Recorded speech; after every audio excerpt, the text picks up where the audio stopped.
खुदावंद यीशु मसीह में आप सबकी सलामती हो। आप सबों को ईद क़यामतुल मसीह मुबारक हो। क़यामत का मतलब है कायम करना, जिंदा होना, जी उठना। खुदावंद यीशु मसीह का मुर्दों में से जी उठना एक जिंदा जावेद हकीकत है जिससे इनकार नहीं किया जा सकता। खुदावंद यीशु मसीह को मसलूब किया गया, उसकी मौत वाक़या हुई और उसे दफन किया गया। वो तीसरे दिन मुर्दों में से जी उठा। सब्बत के बाद हफ्ता के पहले दिन यानी अतवार को खवातीन औरतें सुबह सवेरे यानी पौ फटते ही यीशु मसीह की कब्र पर पहुंची ताकि उसकी लाश को खुशबुएं लगाएं। जब हम इस बयान को पढ़ते हैं तो किताब मुकद्दस में लिखा है कि मरियम मगदलीनी और दूसरी औरतें जो हैं वो कब्र पर पहुंची। जब वो कब्र पर पहुंचती हैं तो एक बोंचाल आता है और खुदा का फरिश्ता पत्थर को लुढ़का कर उस पत्थर के ऊपर बैठ जाता है और फरिश्ता खवातीन से कहता है कि जिंदा को मुर्दों में क्यों ढूंढती हो। जब हम लूका रसूल की मार्फत लिखे गए अंजीली बयान उसके 24वें बाब और उसकी 4 और 5वीं आयत का मुताला करते हैं तो वहां पर हमें यह बयान मिलता है कि फरिश्तों ने कहा, तुम जिंदा को मुर्दों में क्यों ढूंढती हो। वो जी उठा है। मेरे अजीजों, औरत ने सबसे पहले इस दुनिया में गुनाह किया और कहा जाता है कि औरत के वसीला से इस दुनिया में गुनाह आया।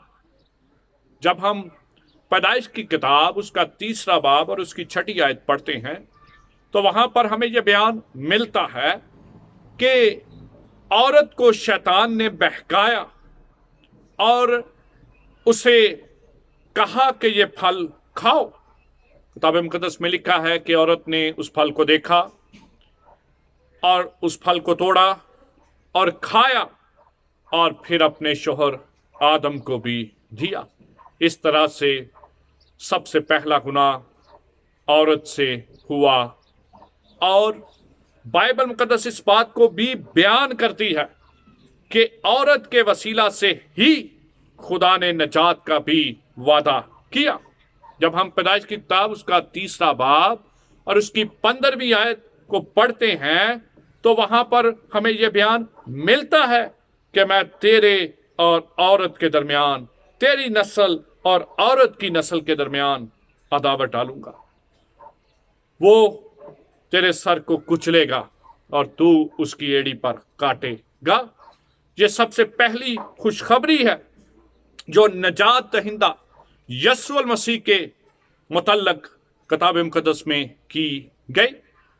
मेरे अजीजों, खुदावंद यीशु मसीह को कब्र में दफन किया गया और खुदावंद यीशु मसीह को जब कब्र में रखा गया तो यीशु मसीह तीसरे दिन मुर्दों में से जी उठे और यीशु मसीह के मुर्दों में से जी उठने की सबसे पहली गवाह भी खवातीन ही ठहरी। जब हम मत्ती रसूल के अंजीली बयान उसके 28वें बाब को पढ़ते हैं उसकी 10वीं आयत को तो वहां पर हमें यह बयान मिलता है कि यीशु ने उनसे कहा, डरो नहीं, जाओ मेरे भाइयों से कहो कि गलील को चले जाएं, वहां मुझे देखेंगे। यीशु मसीह ने मुर्दों में से जी उठने के बाद जब अपने आप को खवातीन पर जाहिर किया तो यीशु मसीह ने 2 बातें वहां पर खवातीन को कही। पहली बात, डरो नहीं, और दूसरी बात, जाओ मेरे भाइयों को खबर दो। मेरे अजीजों, आज की खवातीन और मर्दों के लिए जो चैलेंज है वो यही है कि क्या हम डर तो नहीं रहे, क्या हम मसीह की मनाती के लिए जाते हैं और दूसरों तक मसीह की खुशखबरी पहुंचाते हैं, मेरे अजीजों, उस वक्त की वो खवातीन डरी नहीं, वो भागती हुई गईं और भाइयों को ये खुशी की खबर दी कि मसीहा जी उठा है। मेरे अजीजों, आज ये मेरी, आपकी और सब सुनने वालों की ये जिम्मेदारी है कि खुदा के इस पैगाम को, इस अंजील को, इस खुशखबरी को दुनिया की इंतहा तक पहुंचाएं कि यीशु मसीह मुर्दों में से जी उठा है। जिंदा को मुर्दों में क्यों ढूंढती हो? और यीशु मसीह की खाली कब्र इस बात का आज भी इस दुनिया में निशान है कि वो मुर्दों में से जी उठा है। खुदावंद आपको बरकत दे। God bless you.